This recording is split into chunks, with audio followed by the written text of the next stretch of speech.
ఈరోజు ఓ పవర్ఫుల్ కథ గురించి మాట్లాడుకుందాం. అసలు నమ్మకానికి వెలకట్టగలమా? ఒకవేళ ఆ నమ్మకాన్నే ఎవరైనా వాళ్ల స్వార్థం కోసం వాడుకుంటే దాని పర్యవసానం ఎలా ఉంటుంది? రండి, ఈ ప్రశ్నలకు సమాధానం వెతికే ఒక కథలోకి వెళ్దాం.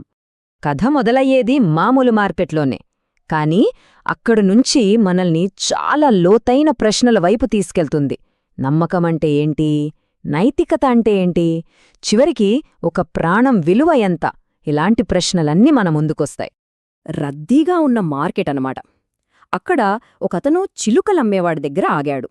ఆగడమే కాదు, అక్కడొక విచిత్రమైన విషయాన్ని గమనించాడు.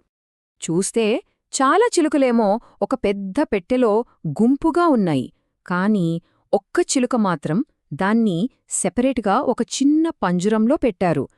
ఎందుకలా? అదేంటో ఆశ్చర్యంగా అనిపించింది అతనికి. సరే, ఆ పెద్ద గుంపులో ఉన్న చిలుకల్లో ఒకటి కావాలంటే ధర ఎంత అని అడిగాడు కస్టమర్. అమ్మేవాడు సింపుల్గా చెప్పాడు, 50 రూపాయలు, మామూలు చిలుకకు మామూలు ధర. అంతవరకు బాగానే ఉంది. అసలు కథ ఇక్కడే మొదలైంది. కస్టమర్ ఆ ఒంటరిగా ఉన్న చిలుక గురించి అడిగినప్పుడు కథ ఒక్కసారిగా మలుపు తీసుకుంది. దాని ధర వింటే ఎవరైనా షాక్ అవ్వాల్సిందే. అది నా పెంపుడు చిలుక, అమ్మడానికి కాదు అని చెప్పేశాడు. ఫస్ట్లో అమ్మేవాడు అసలు ఒప్పుకోలేదు. దీంతో ఆ చిలుక మీద క్యూరియాసిటీ, ఆ రహస్యం ఇంకాస్త పెరిగిపోయింది. కాని ఒక్క క్షణం ఆగాడు అమ్మేవాడు. కాస్త ఆలోచించి, ఒకవేళ నిజంగా ఆ చిలుకే కావాలని పట్టుబడితే మాత్రం దాని ధర చాలా చాలా ఎక్కువగా ఉంటుంది అని ఓ మెలిక పెట్టాడు. ఎంతనుకుంటున్నారు? ఏకంగా 1000 రూపాయలు! అంటే మిగతా చిలుకల ధర కంటే 20 రెట్లు ఎక్కువ. ఏంటి, ఒకే ఒక చిలుకకు అంత రేటా? ఎందుకు?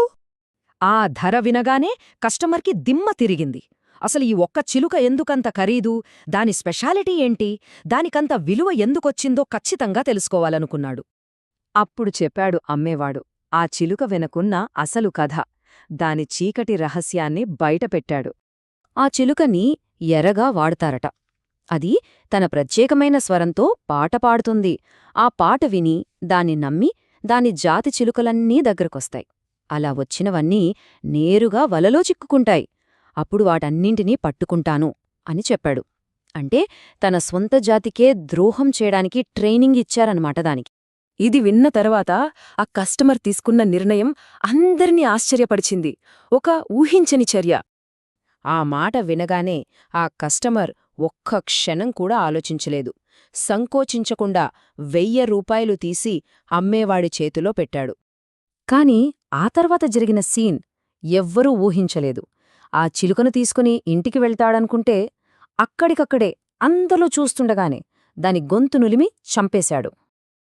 ఇది చూసిన జనం ఒక్కసారిగా షాకయ్యారు. ఎందుకిలా చేశావు అంటూ కోపంతో, కన్ఫ్యూజన్తో అతని మీదకొచ్చారు. అప్పుడు ఆ కస్టమర్ వాళ్లందరి వైపు తిరిగి తను ఎందుకు అలా చేశాడో చెప్పడం మొదలుపెట్టాడు. ద్రోహికి దక్కాల్సిన శిక్ష ఇదేనంటూ. అతను చెప్పిన మాటలు చాలా పవర్ఫుల్గా ఉన్నాయి. నమ్మకద్రోహం చేసేవాళ్లకి అసలు బ్రతకే హక్కేలేదు. అందులోనూ తమ సొంతవాళ్ల నమ్మకాన్ని గెలుచుకుని వాళ్లనే మోసం చేసేవాళ్లకు ఇలాంటి శిక్షే సరైనది అని చాలా గట్టిగా చెప్పాడు. సో ఈ కథలో ద్రోహం స్వరూపమేంటి? నమ్మకాన్ని ఆయుధంగా వాడుకుని మోసం చేయడం, తమ సొంతవాళ్లనే బలిపెట్టడం. ఆ కస్టమర్ దృష్టిలో ఇది జీవించే హక్కును కోల్పోయే అంత పెద్ద నేరం. బయట శత్రువు కన్నా లోపలుండే ద్రోహే ఎక్కువ ప్రమాదకరం. ఎందుకంటే వాళ్లు నమ్మకం అనే పునాదినే పికలించివేస్తారు. ఈ కథ ఏదో చిలుక గురించి మాత్రమే కాదు. ఇది చరిత్ర నుంచి మనం నేర్చుకోవాల్సిన ఒక ముఖ్యమైన పాఠం. మన సమాజంలో ఎప్పుడూ జరుగుతూనే ఉన్న ఒక బాధాకరమైన నిజానికి అద్దం పడుతోంది.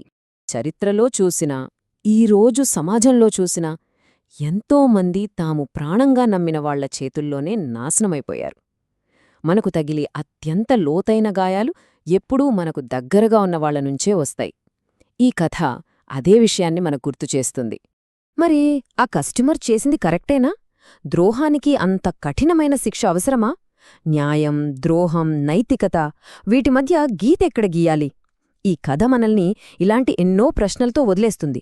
దీనిపై భిన్నాభిప్రాయాలుండొచ్చు, కాని ఖచ్చితంగా ఆలోచించాల్సిన విషయమిది.